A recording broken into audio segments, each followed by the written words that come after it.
నమస్తే, welcome to V news Telangana. బులెటిన్ల ముందుగా హెడ్లైన్స్ చూద్దాం. తెలంగాణ భవన్లో బీఆర్ఎస్ నాయకుల press meet.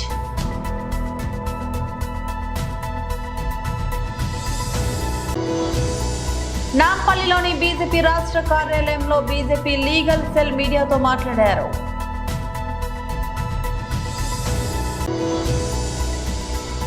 YSRCP state secretary రాష్ట్ర అధికార ప్రతినిధి జూపూడి ప్రభాకర్ రావు ప్రెస్ మీట్.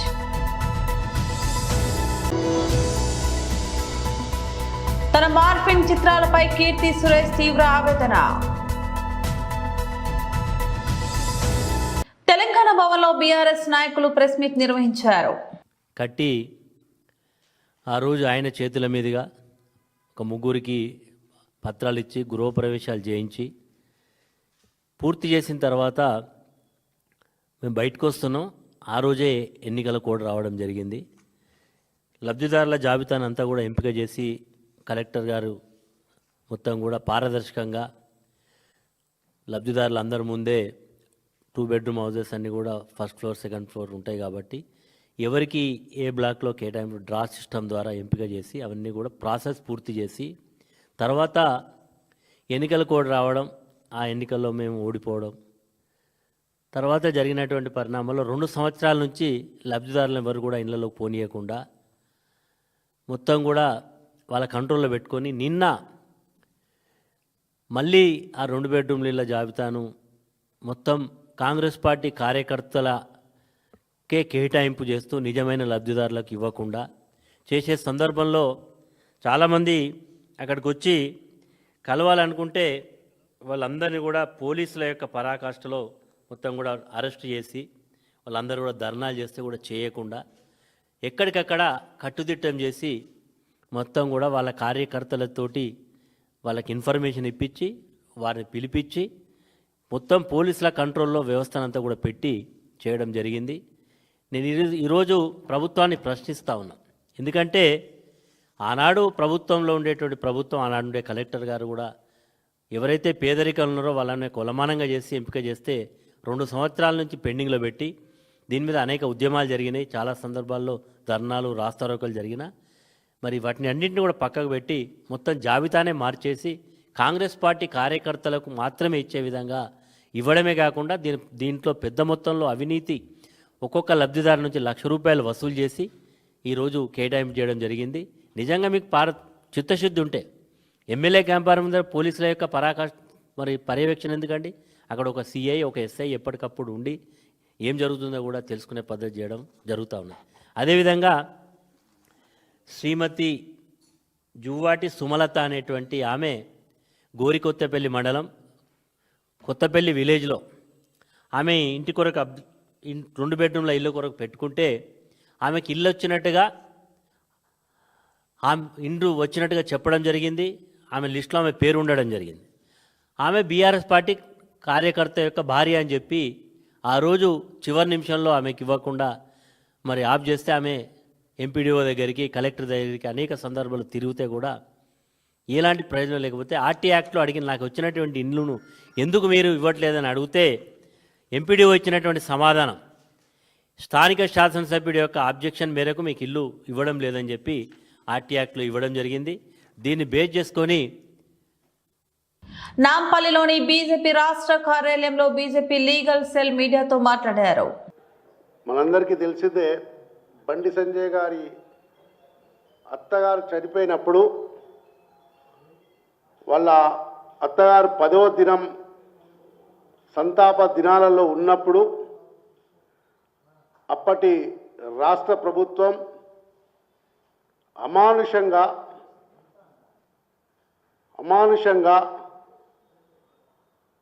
రాత్రి 10-11 గంటల మధ్యలో అప్పటి రాష్ట్ర అధ్యక్షుడైన శ్రీ బండి సంజయ్ గారిని అమానుషంగా అరెస్ట్ చేసి రాత్రి మొత్తం ఎక్కడెక్కడో తిప్పి పొద్దున 6 గంటలకి గాజుల రామారాం పోలీస్ స్టేషన్కి తీసుకొని వచ్చిన విషయం కూడా గతంలో అందరికీ తెలిసిందే. గాజుల రామారావు అక్కడ పోలీస్ స్టేషన్కి తీసుకొచ్చి అక్కడ ఉంచి మళ్ళీ అక్కడ 10-11 గంటలకి వరంగల్ తీసుకుపోయే క్రమంలో జనగాం దగ్గర వేరే వెహికల్లోకి మార్చి హన్మకొండ పోలీస్ వెహికల్లోకి మార్చి హన్మకొండ పోలీసులు అరెస్ట్ చేసినట్టుగా జనగామ దగ్గర అరెస్ట్ చేసినట్టుగా చూపెట్టినారు. ఏ విషయంలో అని తర్వాత మేము ఎంక్వైరీ చేస్తే ఆ రోజు అడ్వకేట్స్గా మేము ఉన్నాము. ఆ రోజు మేము కూడా వెహికల్స్ని వెంబడించడం జరిగింది. ఏం జరుగుతున్నది, ఎక్కడికి తీసుకుపోతున్నారని. మాకు తెలిసింది ఏంటంటే కమలాపూర్లో గవర్నమెంట్ స్కూల్లో ఒక పరీక్షా కేంద్రంలో ఒక ప్రశ్నాపత్రం దొంగలించడం జరిగింది. దానికి బండి సంజయ్ గారు ప్రేరేపించారు. ఆ క్వశ్చన్ పేపర్ ప్రశ్నాపత్రము పరీక్ష స్టార్ట్ అయిన తర్వాత అర్ధగంట తర్వాత అది బయటికి వచ్చింది. కాబట్టి ఆయన దొంగతనం చేపించినాడు పరీక్షాపత్రాన్ని కాబట్టి అని మాల్ ప్రాక్టీసెస్ కింద అరెస్ట్ చేయడం జరిగింది. ఆ రోజు ఆ విషయంలో బండి సంజయ్ గారిని జైలుకి పంపడం కూడా జరిగింది. ఇది పూర్తిగా ఫాల్స్ కేసు. ఆ రోజే చెప్పడం జరిగింది. మేము ప్రభుత్వము బండి సంజయ్ గారిని తట్టుకోలేక ఒక్క కేసే కాదు ఎన్నో ఫాల్స్ కేసెస్లో నమోదు చేసుకుంటా ఈ కేసులో అరెస్ట్ చేసి జైలుకి పంపడం జరిగింది. తర్వాత మేము ఆ రిమాండ్ ఏదైతే చేసిందో రిమాండ్ ఇల్లీగల్ అని చెప్పి హైకోర్టు పోవడం జరిగింది. రిమాండ్ ఇల్లీగల్ అని కూడా హైకోర్టు డిక్లేర్ చేసింది ఆ టైంలోనే. తర్వాత మేము ఎఫ్ఐఆర్ని కూడా ఛాలెంజ్ చేసినాం క్వాష్ చేయమని. ఏదైతే మాల్ ప్రాక్టీసెస్ జరిగిందో అది జరగలేదు, తప్పుడు కేసులు పెట్టినారని ఆ కేసుని హైకోర్టు విచారించింది. మన సీనియర్ న్యాయవాది ఎల్ రవిచందర్ గారు ఆర్గ్యూ చేసినారు. జడ్జి హైకోర్టు అడిగింది అర్ధగంట తర్వాత పేపర్ లీక్ అవుట్ అయితే అది పేపర్ లీకేజీ మాల్ ప్రాక్టీస్ కింద ఎట్లా వస్తుంది, అక్కడున్న సూపరింటెండెంట్ మీద ఎందుకు మీరు కేసు నమోదు చేయలేదు, అక్కడున్న పోలీస్ ఆఫీసర్స్ మీద ఎందుకు మీరు కేసు నమోదు చేయలేదు అని కోర్టు చాలా సీరియస్గా ఒక్కొక్కరి వార్నింగ్ చేయడం జరిగింది. కోర్టు సీరియస్గా క్వశ్చన్ వేయడం జరిగింది. దానికి పబ్లిక్ ప్రాసిక్యూటర్ దగ్గర ఆన్సర్ లేదు. ఇది పూర్తిగా ఒక ఉద్దేశపూర్వకంగా బండి సంజయ్ గారిని బదనాం చేయడానికి మాత్రమే ఇరికిచ్చినట్టు కోర్టు పూర్తిగా నమ్మి ఆ కేసుని ఈరోజు క్వాష్ చేయడం జరిగింది.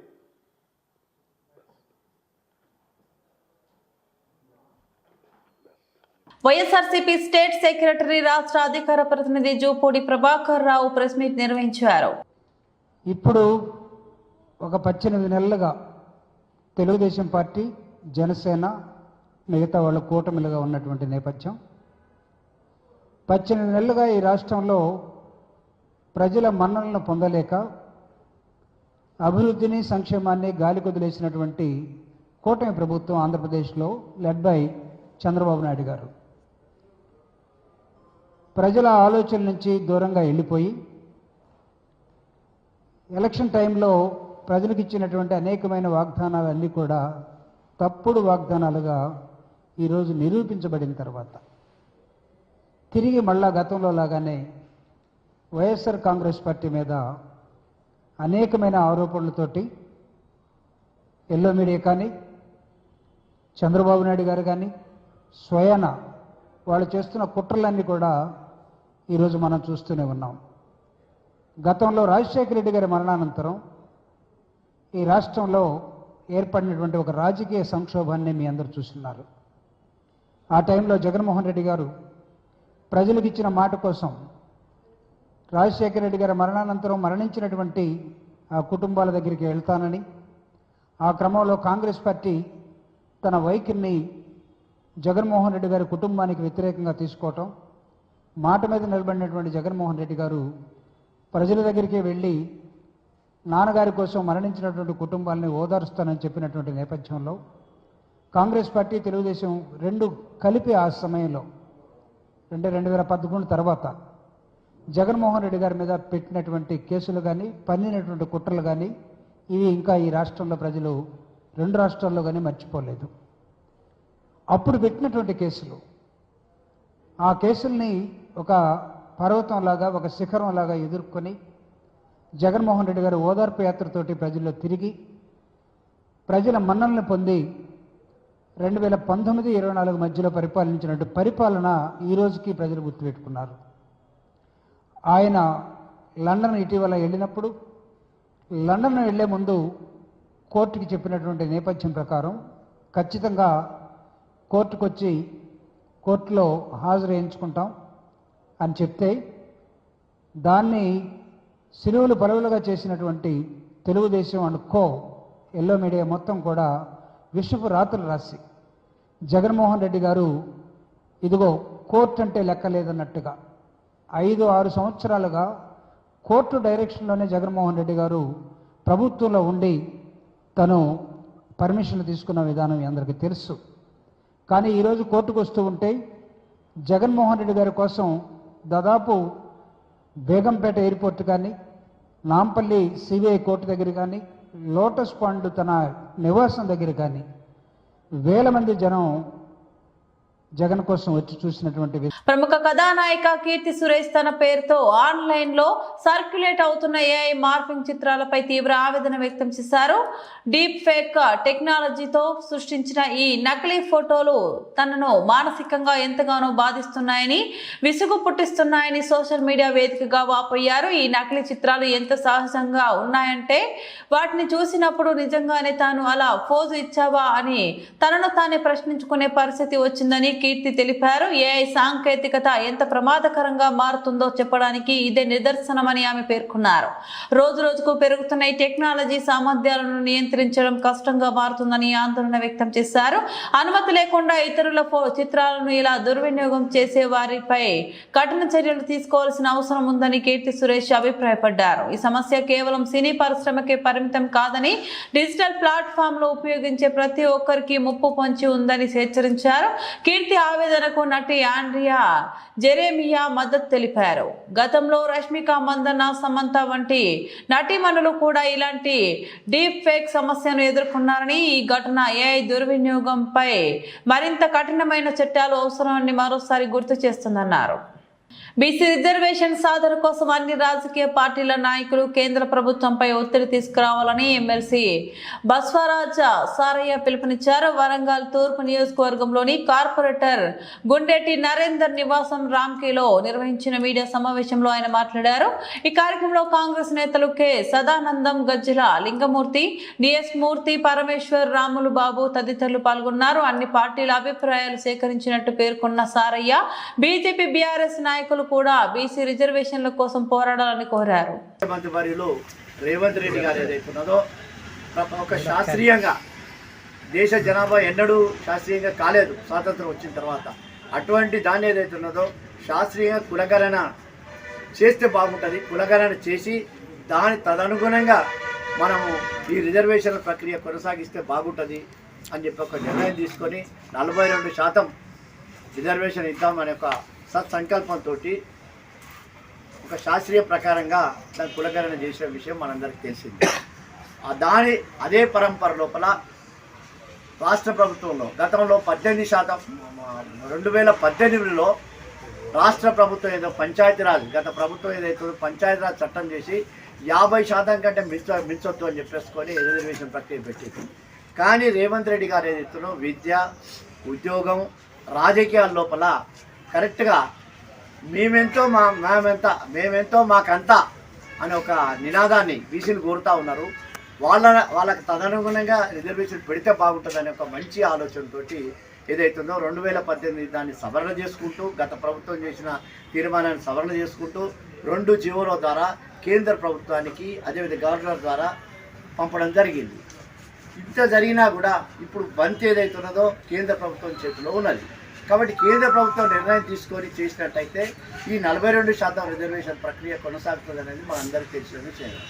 కానీ కేంద్ర ప్రభుత్వం దానిపైన తదనుగుణంగా నిర్ణయం తీసుకోలేక ముందు వెనుక ఆలోచించలేకుండా ఏదో ఒక కారణాలు నోటితోటి రిజర్వేషన్ కావాలి, నొసటితోటి రిజర్వేషన్ అక్కర్లేదు అన్నట్టుగా దాన్ని తీవ్రంగా పరిగణించకుండా దాన్ని పెండింగ్ పెట్టించిన విషయం మనందరికీ తెలుసు. ఇంత జరిగినా కూడా కోర్టులు తప్పనిసరిగా విధిగా ఎన్నికలు పెట్టాలనుకున్నప్పుడు రాష్ట్ర ప్రభుత్వం కూడా దీన్ని తర్జన భర్జన అనేక మంది బీసీ నాయకుల యొక్క అభిప్రాయం మేరకు మొన్న వచ్చిన తప్పనిసరిగా ఎన్నికలు పెట్టాలి కాబట్టి ఏం చేద్దామనే ఒక తర్జన భర్జన జరిగిన తర్వాత తప్పనిసరిగా ఎలక్షన్ పెట్టే అవసరం ఉన్నది. కాబట్టి కనీసం మా పార్టీ పరంగా కాంగ్రెస్ పార్టీ పరంగా 42% రిజర్వేషన్ ఇచ్చుకుంటూ స్థానిక సర్పంచ్ ఎన్నికలన్న కనీసం జరుపుదాం, ఆ తర్వాత వచ్చే నిర్ణయానుసారంగా ముందుకు పోదామనే ఒక ధైర్యంతో ఈ కార్యక్రమాన్ని ముందుకు తీసుకుపోతున్న విషయం మనందరికీ తెలిసిందే. కాబట్టి ఇప్పటికైనా కేంద్ర ప్రభుత్వం మీద అన్ని రాజకీయ పక్షాలు ఒత్తిడి తీసుకొచ్చుకొని ఆ యొక్క నిర్ణయాన్ని తీసుకొని కేంద్ర ప్రభుత్వంలో చట్టపరంగా 42% రిజర్వేషన్ చేయడానికి అందరూ సంపూర్ణంగా మద్దతు ఇవ్వాలని చెప్పేసుకొని కేంద్ర రాష్ట్ర ప్రభుత్వాల మీద మద్దతు తీసుకురావాలనే, అన్ని రాజకీయ పార్టీల యొక్క మద్దతు పొందాలనే సంకల్పంతో ముందుకు పోతా ఉన్నారు. దేశంలో గత 6 నెలల నుంచి ఆపరేషన్ కగార్ పేరుతో బీజేపీ ప్రభుత్వం, మోదీ, అమిత్ షా లాంటి వ్యక్తులు అరాచక పాలన చేస్తూ ప్రజాస్వామ్యాన్ని పూర్తిగా విస్మరించి మావోయిస్టులను చంపేయడమే లక్ష్యంగా పెట్టుకొని పాలన కొనసాగిస్తున్నారని, ఇది ముమ్మాటికి తప్పినని కేంద్ర ప్రభుత్వాన్ని ప్రశ్నిస్తూ విలేకరుల సమావేశంలో Tipparapu Sampath TPCC SC department atrocity రాష్ట్ర ఇన్ఛార్జ్ అన్నారు. మావోయిస్టు నేత హిడ్మాది బూటకపు ఎన్కౌంటరే, ఎందుకంటే ఒక కేంద్ర కమిటీ సభ్యుడికి తనతో అడవిలో రక్షణగా ఉండవలసిన వారు 28 మంది మావోయిస్టులు విజయవాడ నగరంలో ఒక ఇంట్లో ఎలా దొరుకుతారు అని ప్రశ్నిస్తున్న హిడ్మాతో పాటు అందరూ దొరికారు. కానీ హిడ్మాను, వారి భార్యను మరియు ఇంకో 3 మాత్రమే హింసించి చంపారని, ప్రజాస్వామ్యాన్ని కాపాడవలసిన కేంద్ర ప్రభుత్వమే చీకటి పాలన చేస్తుంటే ఎవరు కాపాడుతారని ఈ సందర్భంగా అన్నారు. ముమ్మాటికి బూటకపు ఎన్కౌంటర్గా భావించవలసిన ఈ దేశ ప్రజలు ముమ్మాటికి కూడా అది బూటకపు ఎన్కౌంటర్గా భావిస్తున్నారు. వారు హిగ్మా గత 20 సంవత్సరాల నుండి పీడిత గిరిజన హరిజనుల కోసం వారికి కనీస అవసరాలు, కూడు గుడ్డ, వైద్యం కావాలని కనీస అవసరాలు కోరడం జరిగింది. వారిని పరిష్కరించకుండా, ఆ సమస్యను కేంద్ర ప్రభుత్వం పరిష్కరించకుండా చంపడమే లక్ష్యంగా పెట్టుకొని చంపడం జరుగుతుంది. నేను అడుగుతున్నా, ఇవాళ మోడీ గారిని, అమిత్ షా గారిని సూటిగా ప్రశ్నిస్తున్నా. ఇవాళ హిగ్మా ఎవరిని వేధించిండు? ఏ ప్రజలను చంపిండు? ఆయనే చేసిన మోసం ఏంది? హిగ్మా చేసిన ఎక్కడన్నా బ్యాంకు దోపిడీ చేసిండా? ఎక్కడన్నా నేరం చేసిండా? ప్రజల కోసం, పీడిత ప్రజల కోసం పోరాటం చేసిన వారిని లొంగిపోవాల్సింది కోరడం జరగాలి. వారిని లొంగిపోకుండా చూడాలి. వారికి సంబంధించిన రక్షణకు సంబంధించిన 32 మందిని ఎవరిని కూడా లొంగిపోయి వాళ్ళను అరెస్ట్ చేయడం జరిగింది. కానీ ఈ 5 మాత్రమే, హిగ్మా ఆయనను మాత్రమే చంపడం జరిగింది. ఆయనే ఇవాళ ఒక గిరిజనుడు, ఒక గోండి జాతికి చెందిన వాడు కాబట్టి, ఒక కింది జాతికి చెందిన వాడు కాబట్టి ఇవాళ మోడీ, అమిత్ షా జీర్ణించుకోలేక దేశ ప్రజలు మొత్తం కూడా ఆయనను ఒక దేవునిగా పూజిస్తున్నారు కాబట్టి, పీడిత ప్రజలు పూజిస్తున్నారు కాబట్టి దాన్ని ఓర్చుకోలేకనే హిగ్మాను ఎన్కౌంటర్ చేయడం జరిగింది. ఇది ముమ్మాటికి ఇది హత్యగా భావించాలి. కోర్టులు కూడా సుమోటగా తీసుకొని వారి మీద కేసు నమోదు చేసి ఇవాళ ఎవరిని చంపినా కూడా నేరమే అని భావించాలి. ఈరోజు మోడీ గారు గత 11 సంవత్సరాల కిందట నేను ప్రభుత్వం ఫామ్ చేస్తే, మేము అధికారంలోకి వస్తే ఈ విజయ్ మాల్యా లాంటి, నీరజ్ మోడీ లాంటి, చందా కోచర్ లాంటి వారిని, రాణా కపూర్ లాంటి దేశ నేరస్తులను, ఆర్థిక నేరస్తులను, దేశం పారిపోయిన వారిని మేము తీసుకొస్తా, వాళ్ళను అరెస్ట్ చేసి జైల్లో పెడతా అని దేశానికి ఎవరైతే ఆర్థిక నష్టం చేసిన వారిని అరెస్ట్ చేస్తా అని చెప్పిన నీవు ఇప్పటి వరకు కూడా ఎవరిని కూడా అరెస్ట్ చేయలేదు. వారిని వేల కోట్ల రూపాయలు నష్టం చేసిన, వేల కోట్ల రూపాయలు ఎగ్గొట్టిన వారిని విడిచిపెట్టి ఎలాంటి నష్టం చేయని హిగ్మా లాంటి వారిని నేతను, హిగ్మా లాంటి మావోయిస్టు 20 సంవత్సరాలు ప్రజల కోసం పోరాటి, పీడిత ప్రజల కోసం పోరాటం చేసిన వారిని ఎన్కౌంటర్ చేయడం చాలా బాధాకరం. ఇది బీజేపీ ప్రభుత్వానికి తగదని సందర్భంగా అంటున్నా. ఎవరైతే మావోయిస్టులు ఉంటారో మావోయిస్టులను సరెండర్ గమ్మని, లొంగిపోమ్మని చెప్పండి, కానీ ఎన్కౌంటర్ చేయొద్దని ఇవాళ బీజేపీ ప్రభుత్వాన్ని కోరడం జరుగుతుంది. ఎన్కౌంటర్ చేయడం, ప్రాణాలు తీయడం వల్ల సమస్య పరిష్కారం కాదు. ప్రాణాలు తీయడం ద్వారా వారికి కూడు గుడ్డ నీడను ఏర్పాటు చేయవలసిన బాధ్యత కేంద్ర ప్రభుత్వాన్ని ఉంది. అక్కడ ఆయా రాష్ట్రాలలో, ఆయా ప్రాంతాలలో వారికి సౌకర్యాలు కల్పించాలి, సమస్యను పరిష్కరించాలి. కానీ మనుషులను చంపడం ఇది పద్ధతి కాదు, ఇది సమస్య పరిష్కారం కాదు. మరో రకంగా మళ్ళా ఉద్యమాలు పుడతాయని, ప్రజా ఉద్యమాలు చేసే పరిస్థితికి వస్తుందని ఈ సందర్భంగా తెలియజేస్తున్నాం. రామగుండం కార్పొరేషన్ పరిధిలోని సీతానగర్లో నివాసం ఉంటున్న అస్లాం తన ఇంటి ముందున్న ఆటో ప్రమాదవశాత్తు షార్ట్ సర్క్యూట్ అయ్యి పూర్తిగా దగ్ధం కావడంతో జీవనోపాధి కోల్పోయానని అస్లాం వారి కుటుంబానికి బీఆర్ఎస్ పార్టీ నాయకులు హరీష్ రెడ్డి ఫౌండేషన్ వ్యవస్థాపకులు వ్యాల హరీష్ రెడ్డి 10,000 రూపాయలు ఆటో డ్రైవర్ అస్లాంకు వారి చేతుల మీదుగా అందజేశారు. ఈ సందర్భంగా వారు మాట్లాడారు.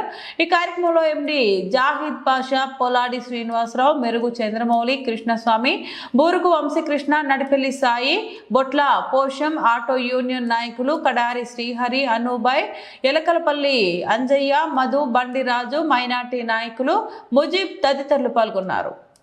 పట్టణానికి చెందినటువంటి ఈ సీతానగర్ కాలనీకి చెందినటువంటి సోదరుడు అస్లాం ఆటో డ్రైవర్గా జీవనం కొనసాగిస్తూ ఉన్నాడు పాపం. అయితే ఒక వారం 10 రోజుల క్రితం నాకు ఇక్కడ ఉన్నటువంటి మా సోదరుడు శ్రీధర్ గారు ఒక ఇన్ఫర్మేషన్ ఇచ్చారు. ఈ సోదరుడు అస్లాంది, ఈ బ్రదర్ది తనకి జీవనోపాధి కలిగిస్తున్నటువంటి ఆటో అనుమానాస్పద రీతిలో మరి దగ్ధమవడం జరిగింది, కాలిపోయింది, తన జీవనాధారం కోల్పోయినాడు ఇవ్వాలని చెప్పేసి శ్రీధర్ సోదరుడు చెప్పేసరికి నేను ఖచ్చితంగా కొంచెం బాధ అనిపించి మరొక రోజు మనం ఒక చిన్న కార్యక్రమం చేసుకుందాం, వాడికి వచ్చి మన బ్రదర్కి కొంత మన ఫౌండేషన్ తరఫున హెల్ప్ చేద్దామన్న ఒక ఉద్దేశంతో ఈరోజు కొంత సాయం అందించడం జరిగింది.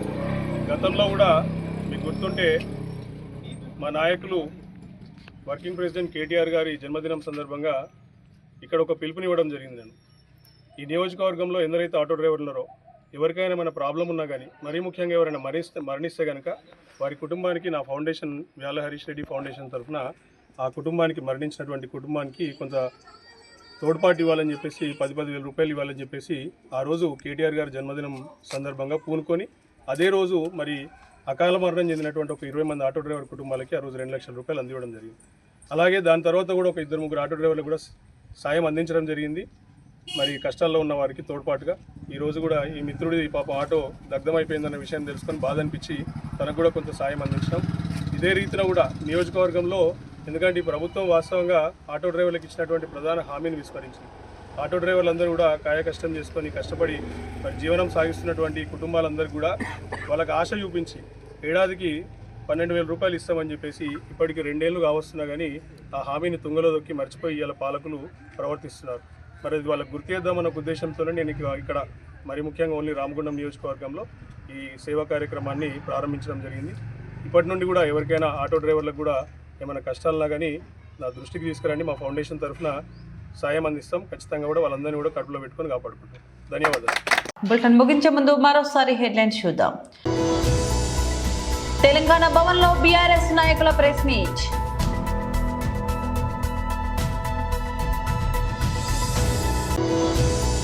నాంపల్లిలోని బీజేపీ రాష్ట్ర కార్యాలయంలో బీజేపీ లీగల్ సెల్ మీడియాతో మాట్లాడారు.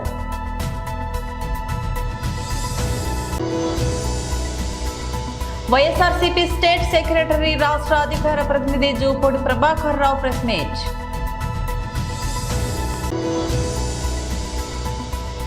తన మార్ఫింగ్ చిత్రాలపై కీర్తి సురేష్ తీవ్ర ఆవేదన. ఇవి బులెటిన్ అప్డేట్స్. మరో బులెటిన్లో మళ్ళీ కలుద్దాం. అంతవరకు సెలవు. నమస్తే.